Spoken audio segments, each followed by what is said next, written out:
Well, we're live and it's that time again.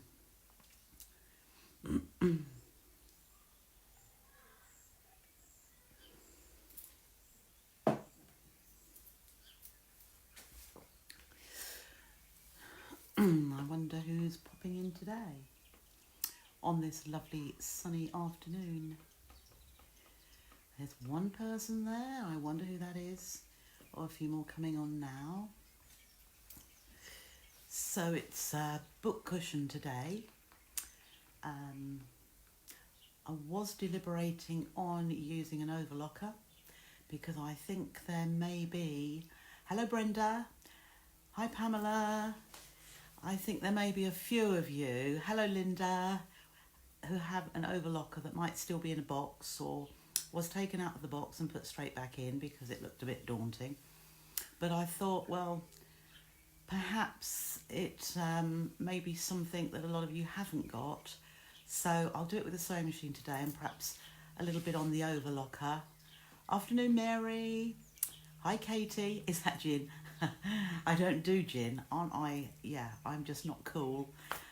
Vodka, if anything, but I don't drink anymore. Oh, hello, Simon. Hope you're well. I'm going to come and see you soon, well, as soon as all of this rubbish is over. Hi, Lindsay. Hello, Rosemary. Hello, Trudy. Took your advice and... Oh, well done, you. Trudy took my advice from yesterday to just have a look in your sewing machine and give it a little clean. And I bet a lot of you might find quite a bit of fluff. It even might look like felt. I've done that before with a tumble dryer a long time ago. And I didn't realise that this felt thing was actually just fluff and lint that collected together. I thought it was supposed to be there. I know now. And occasionally I find that in my sewing machine too. And I think you might do. So give it a little treat as you're all using your sewing machines so much more lately. Hi Janet, looking forward to seeing the book cushion. Yeah, do you know, I couldn't find one here because I think I said yesterday, the ones I made last I gave to my grandchildren at Christmas and I hadn't got any laying around. So I've got a few cushions just to show you, and so we'll just make it straight from scratch and you will be surprised how easy it is. So yeah, it is very easy. And that just reminded me, I didn't go and get the cushion pad, never mind. Hi Jill. Yeah, I might take a cushion pad out of another one that I have to show you. But I thought today I would also, I've been sewing again this morning, still getting ready for, hi Penny, and nice to be on time today. Oh right, for you Rosemary or for me? Yeah, no, I was slightly late actually. But as per usual, I'm waffling at the beginning while people happen to see it. I must admit, I was looking for another Facebook Live. Don't know if you've seen Kerry, Living in Loveliness. She's doing a lot of NHS sewing masks and headbands. And I looked into that, but it didn't even tell me it was live until it was about 10-15 minutes into it. So I think the Facebook plays up now and again. But... so I was making this morning because I'm on a bit of a mission. I've got 10 of these little things I'll show you to make. I've still got 4 bags, and then, which I know exactly what they are because they're just a different colourway of what I've already done. Hi Jill, hi Annette. How are you all? And then I've got to design one and make it and get instructions, so take photographs. And that's got to be ready for Friday morning. And we are Wednesday today. Yes, so there is tomorrow. There is tomorrow. And tomorrow's Facebook Live is a child's waistcoat. So I have got to find the pattern. I know I've got some made up. I just need... Hi, Kath. Hi, Deborah. Did I miss somebody there? Sorry if I missed you. No, we're okay. Hello Leslie. Yeah, so I've got a fair bit to do, plus I've got some videos to do because obviously you know I don't go into the studio anymore, or at the moment, so I have to do the videos from home. And Yeah, when I had to do them last time, the end of March, it was a last minute thing, so it's a case of you just got to get on with it and do it, which is what I did. But now, because there's like a week to go, hello Angela, I'm thinking more about it, thinking, oh my goodness, what am I going to do? And setting up and all of that. But hey ho, it'll get done, it always does. So, yeah, so I thought now I would just show you just 2 or 3 things that I have made, and you've seen this the other day, but I thought I'd do a little bit of a close-up of it.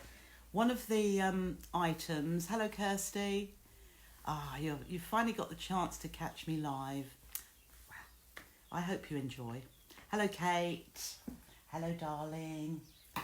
Right, so this bag is what you saw in the background on the ironing board the other day, and it's there's a bit of thread there, and it's made with the charm pack, Le Beau Papillon charm pack. So it's just using that. I have added just extra fabric to do these, but you can get this bag from the charm pack, plus, I'll put that down on the floor a minute, this table runner. So what I've done here, I took, because there's sort of blues, reds and ivories within the pack, I took the bluish options out and made them into this table runner, and I'm rather pleased with it. It does, it's stitched up beautifully, but then Moda does. So that's quite a lot of project, if you think, from one charm pack, which is 42 5-inch squares within there, but it is absolutely beautiful. So I did keep a few aside for anybody viewing the Facebook Lives in case they wanted to buy one separately, and I have got just one left now, and that's all. The rest are on Hochanda. So the other little thing, I have made some things yesterday, but I won't show you those.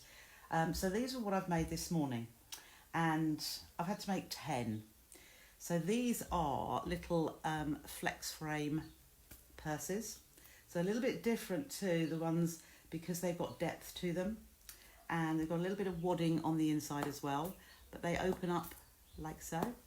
So they're in sets of 2 with the instructions. So this set is the Lancaster, and then I have this set, which is Clover Meadow, which is beautiful aubergine, cream, lilac, purple, and a sagey green, which is also beautiful. Love that.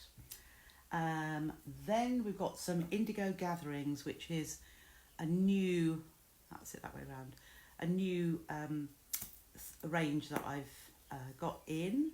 And there's actually, you only get just 2 colourways in there, but I've actually got 19 different fabrics within that collection. Then this one, I haven't actually bought, I've probably had it a month, 6 weeks, but this one's called Stiletto, and that's in black and grey and like a banana. It is really beautiful. I love it. I love it. Very, very classy and elegant. And then the last one is Summer Breeze. So they're sort of blues, cornflower blues, with yellow in there as well. So they're quite pretty.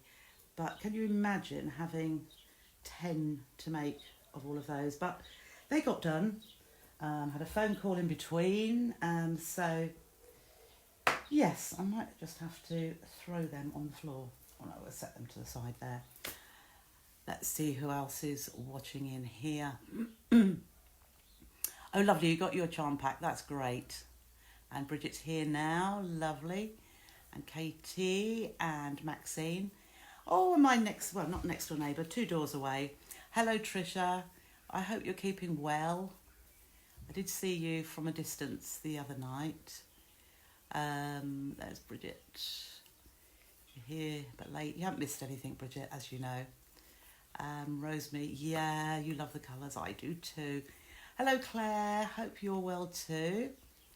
And yeah, the stiletto, Bridget. I love that. I think I've got half a dozen ones that coordinate. And the top of that particular one It's the Moda Grunge in black as well. It's really, but I thought they were quite nice. I like making little things, and I like bringing little things to you so that they're quick and easy projects, but they're all Moda fabrics, so they're all stitch up really beautifully and look really nice when you've done them. Oh, Jill likes them too. I love the Summer Breeze. Yeah, Summer Breeze is getting low because I've done 2 or 3 things with those, so there's only just a little bit left. And hi Sue, how are you? So, and while you're watching, and you might be thinking, oh, I wish Trish would show us how to do, please leave a comment. If you can think of something that you'd like me to demo, or, you know, even if it's a technique rather than a whole project. And normally I would say things that don't take too long, or because obviously doing a whole thing, I usually end up being 45-50 minutes, which I don't like to take all of your time up, because I could ramble on forever, I think. But no, just pop a comment of things that you would like, because I want to get, so come Friday, what did I say Friday? Tomorrow's Facebook Live will be the child's waistcoat, which you can do in lovely fun colours with those. And from that particular technique, when we make it, it will have no raw edges, because the way we stitch it, we'll turn it through, and there'll just be a little bit of top stitching, and it just, they work out really well. So from that, you could also think the top of a child's dress as well, or even an adult dress, to have it lined. It's a nice way to do it. And then on Friday, I'm doing a quick and easy folded clutch, which I'll show you sort of one shape, but you can design your own shapes as well. So the more you do these sort of things, the more you'll be able to think outside the box and do something a little bit different if you want to.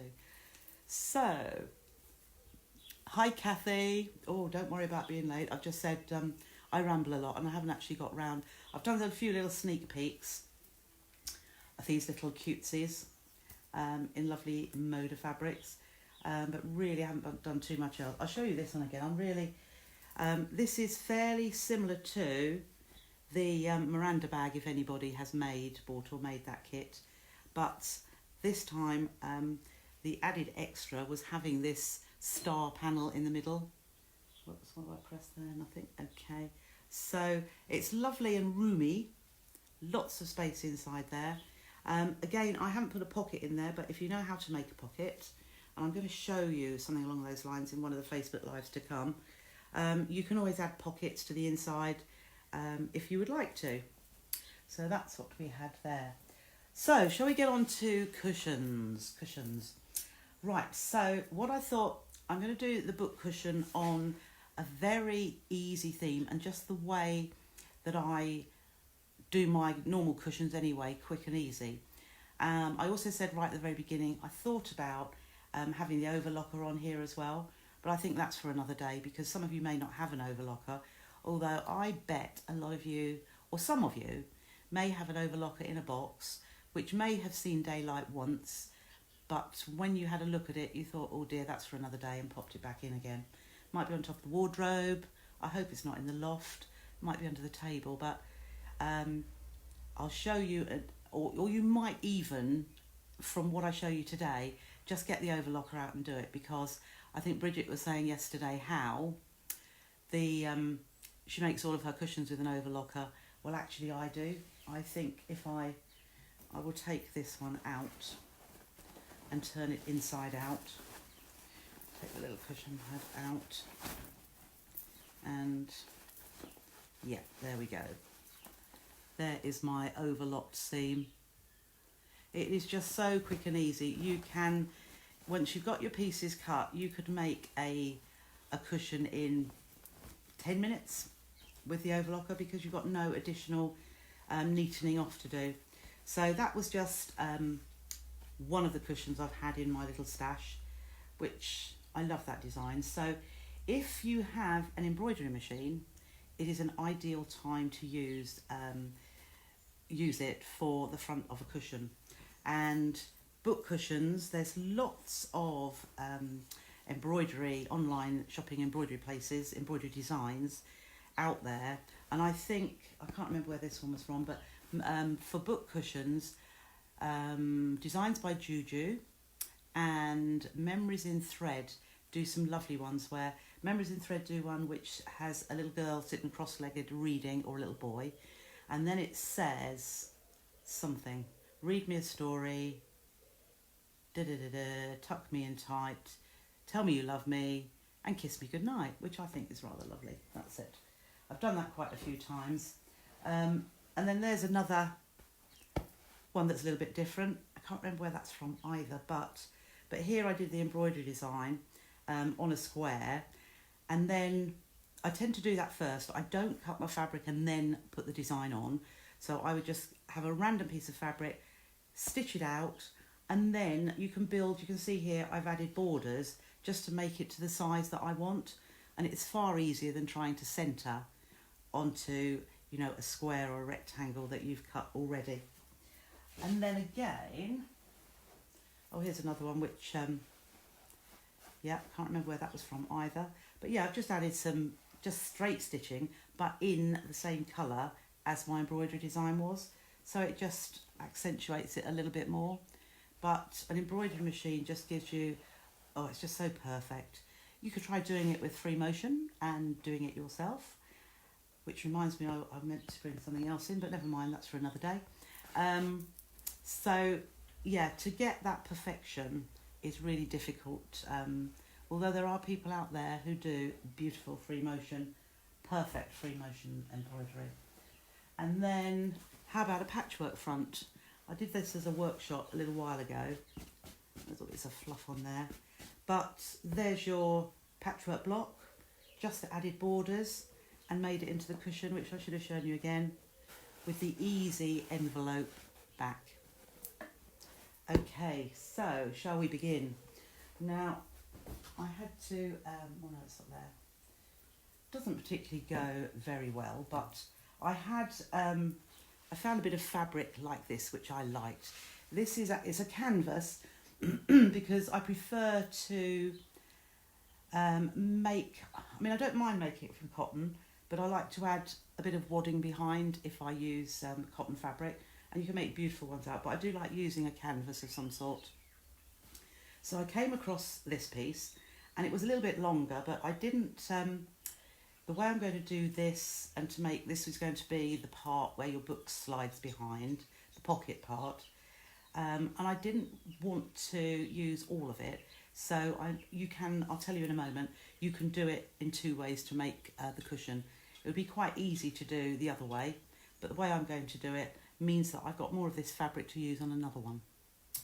So let's have a look. Hi Pat. Oh, Trudy uses her overlocker all the time and she loves it. Well done you. Jill, no, sorry, the stilettos is not the charm pack. Tell you what I was thinking the other day, and I don't know why it sprung to mind, but I wondered if people would like, I would cut myself, but 6-inch width of fabric.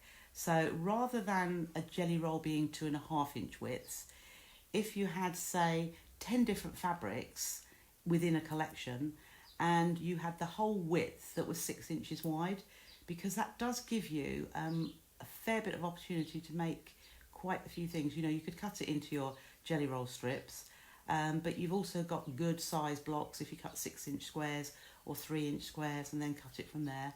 It's just something I was mulling over. I haven't done anything yet. That's like me, I think a lot. And I do a lot as well, but not everything that I think about. Hello, Heather.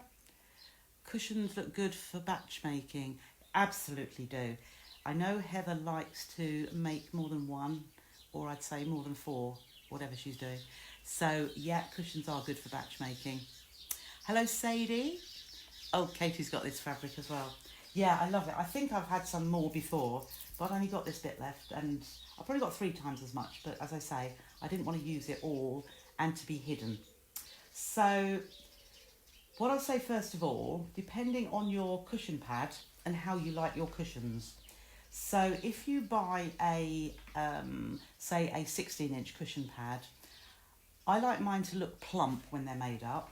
So I cut my fabric at 16 as well. Or even, just because I'm lazy, I have a 15.5 inch patchwork ruler, and it's so easy. Just lay that on fabric and cut around it rather than measuring and perhaps cutting wrongly. So quite a lot of mine, I'll start off as a 15.5 inch square, but forget about seam allowances now. But if your cushion pad is 16, I cut my fabric 16, because by the time you've sewn and taken in those seam allowances, the cushion pad fits really snugly and it makes it nice and plump.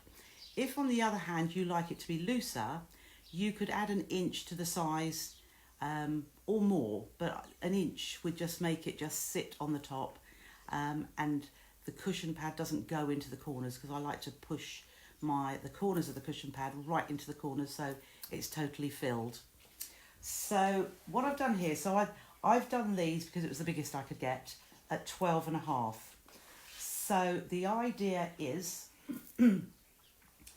that is going to be my pocket on the front, and then I have got the piece that goes behind the pocket. So this is going to go on the front there, and then the back, because we're going to do envelope back, I've got two pieces that are still 12.5 inches wide, but they are 8 inches long, and I've got two that size because when they fit together, what we're going to have is an overlap. And so whatever size I'm doing for a cushion, I always do 2/3 of whatever the size. So if my cushion was going to be 15, I would cut these 10 inches long. If it was going to be, I'm just using easy numbers now, if I was going to do a 21-inch cushion, square cushion, I would do mine, 7 is 1/3 of, so I would do my pieces 14-inch long. And that way you've got 1/3 that overlaps, because one of the things that is best to avoid, or try to, is where you've got a plump cushion in there and this all gapes, because sometimes it can pull apart and you end up pulling it together all the time. But if you make your overlap big enough, that's not going to happen, because you don't want to see the cushion pad poking out the back. So easy peasy. First thing I would do, so I've got my pocket front there.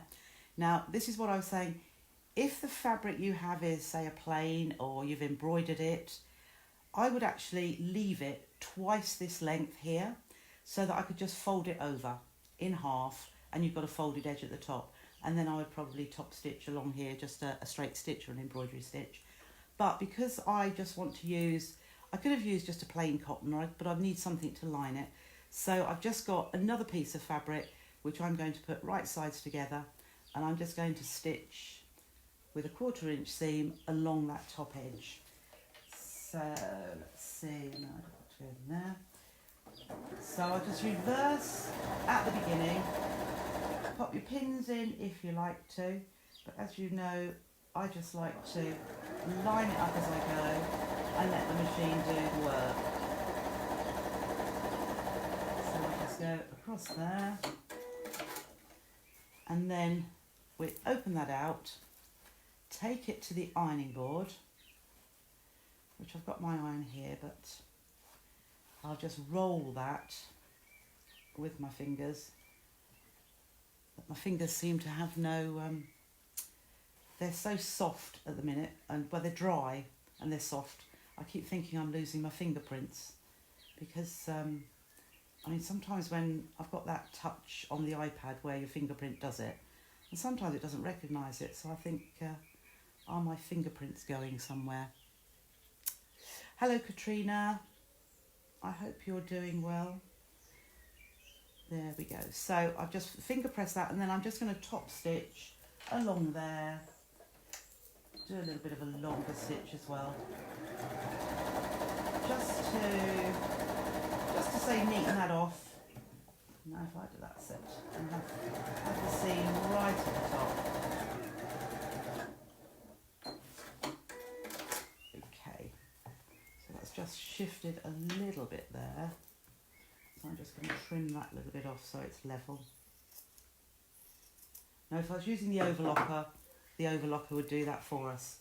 So Now the other thing I am going to do, just because I'm going to stitch along the bottom edge just to hold those two layers together, because if I was using the overlocker again I wouldn't bother because I know it would be okay, but I don't, when I come to put all the layers together, I don't want one part to slip and then I have a hole, so that just holds those two bits of fabric together.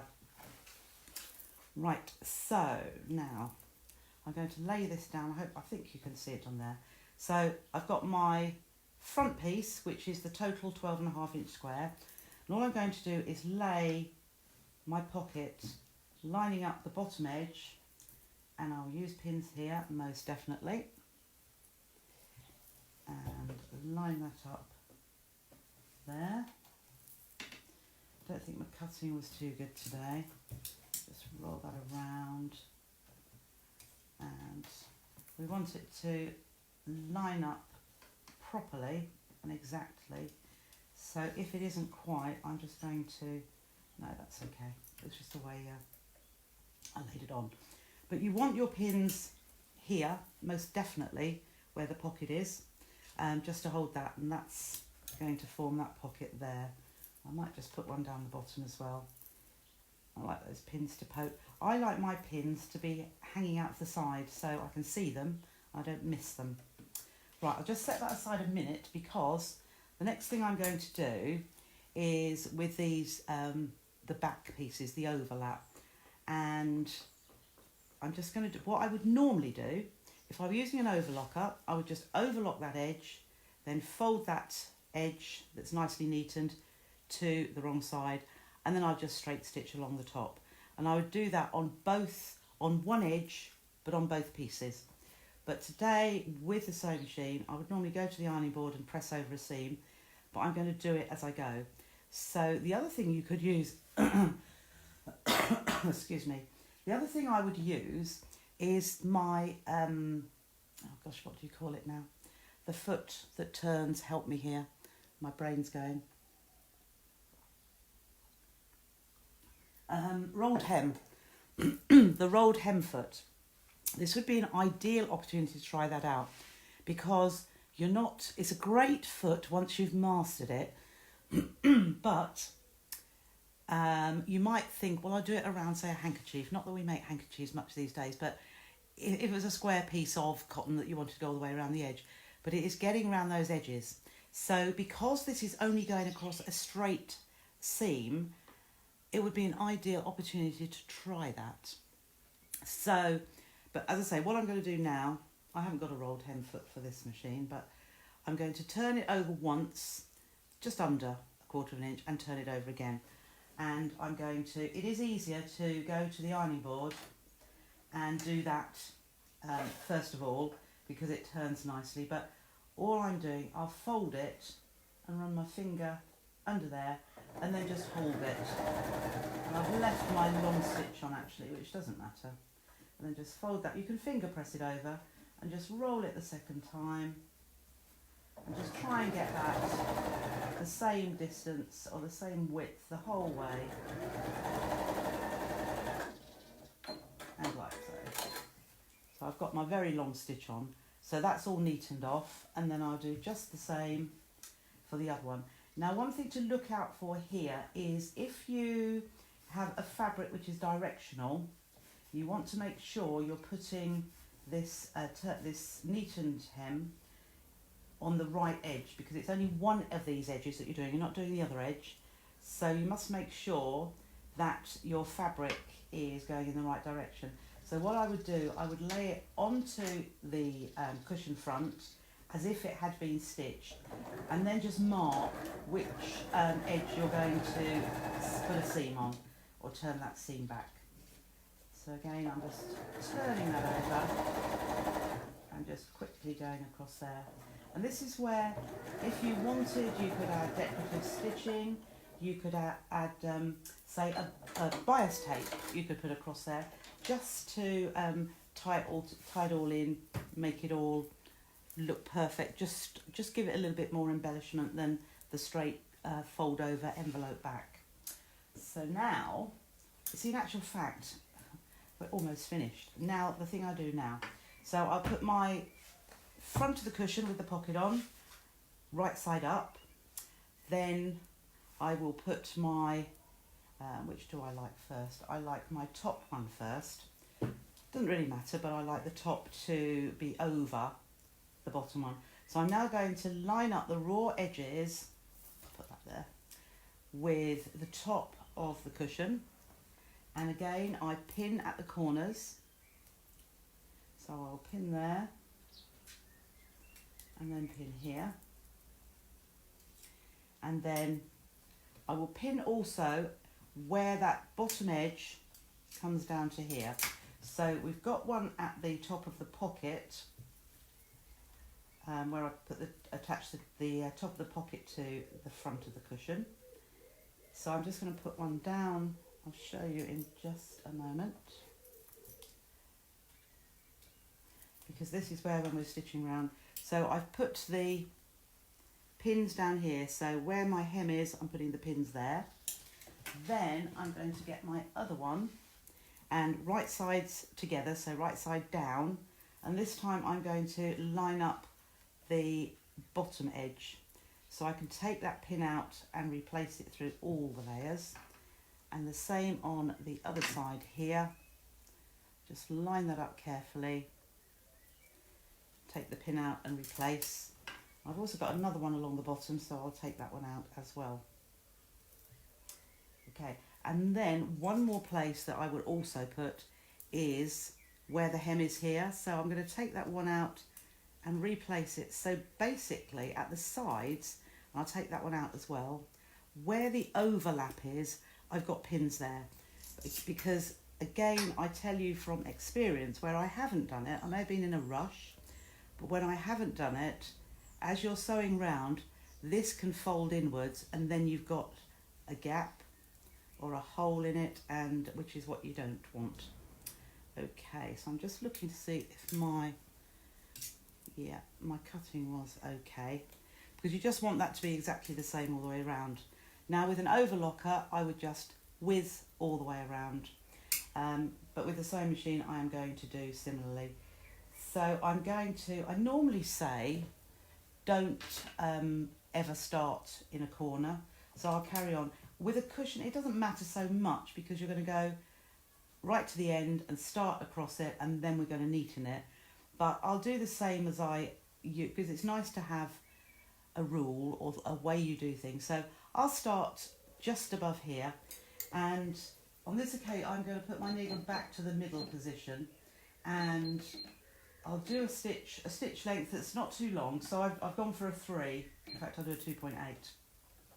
And I'm going to use just over 1/4 inch, so I'm using the width of my foot. I think it will come out to probably about 3/8. So all I'm going to do is, I've started just above the overlap. When I come to that overlap here, I am going to go just over it and I'm going to reverse again. So if you imagine when you want to wash the cushion, that's where all the stress is going to go through pushing the cushion in. So it's good to have a little bit more security there. And then again, if I go just to where the other edges I can feel, I'm going to reverse over that as well. And then down to the corner. Now what I'm going to do here is I'm going to come off right at the end, and I'm going to cut the thread, but I'm going to start then, rather than pivoting and going around, because that can leave a weakness when something is going to be, it's going to be used on a regular basis. So I don't mind at all coming off, and even if you come off but don't cut the thread, just swivel it round, just lift the presser foot and then start again. So as soon as I'm coming up to where that the envelope back is crossing over the seam, go back over there, and then similarly here I've just come across the other one, reverse over there,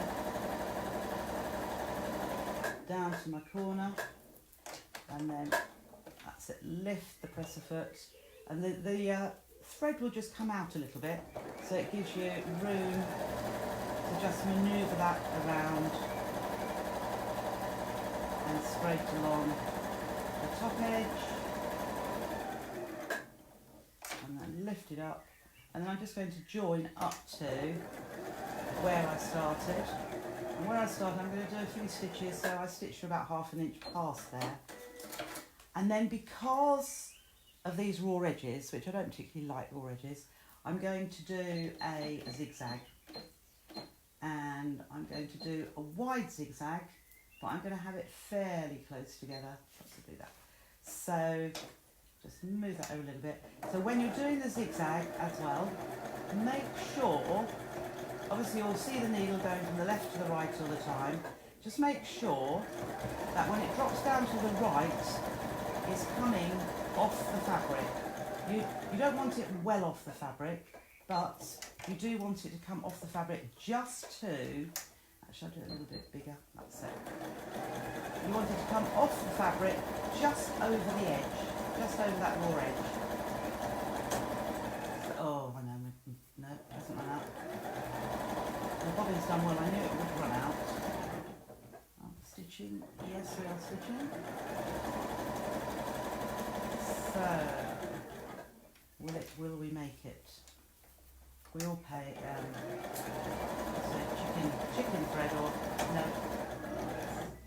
Okay, so getting near the end. Actually, it doesn't sound very good. So let's just take that out. And I have, obviously you'd put the same colour thread on, but I have a white one that's already done. That's it. And pop that in. I like to, you don't have to with these machines, but I like to drop the needle just so it pulls that thread up. That's it. Pop that out of the way. And then I'll start, where was I? There. Let's just start again. Okay.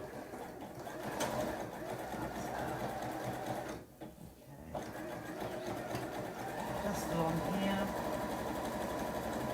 Now it's not taking that long to do, even though with an overlocker, oh, my thread is breaking. Okay, right, let's just have a look. So we will rethread.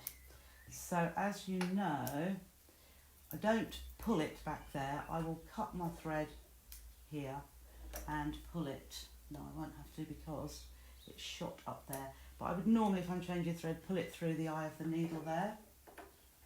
That's it. That's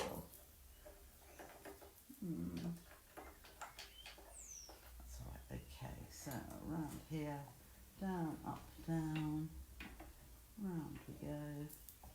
Oh, you see, there's a bit of fluff coming out there. I need to give it a little clean. It's a very, very good girl, my machine. I don't give her a name, but it's a little bit of fluff, which is not good. I'm not using the best quality thread, but I don't mind moon thread. It's usually pretty good, but it didn't like that. Probably needs a little bit of a clean. Okay, let's start.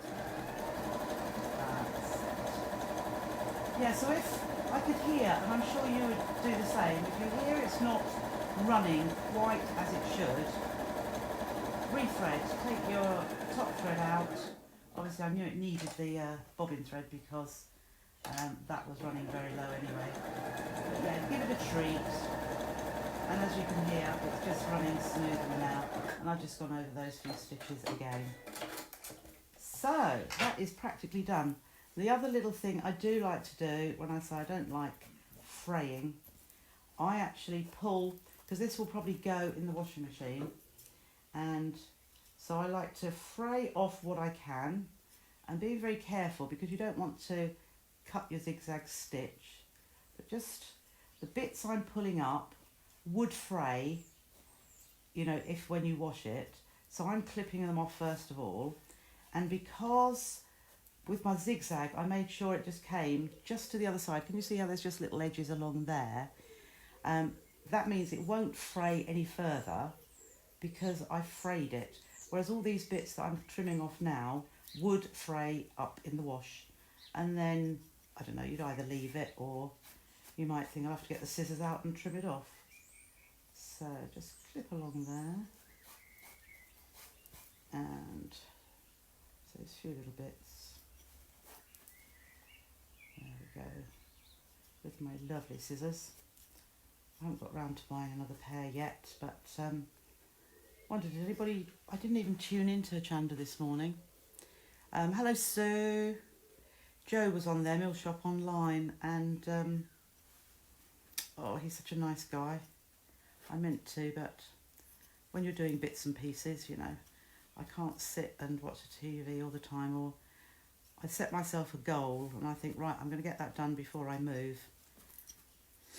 Okay, right, so see, that looks pretty neat, and your overlocker would do just the same.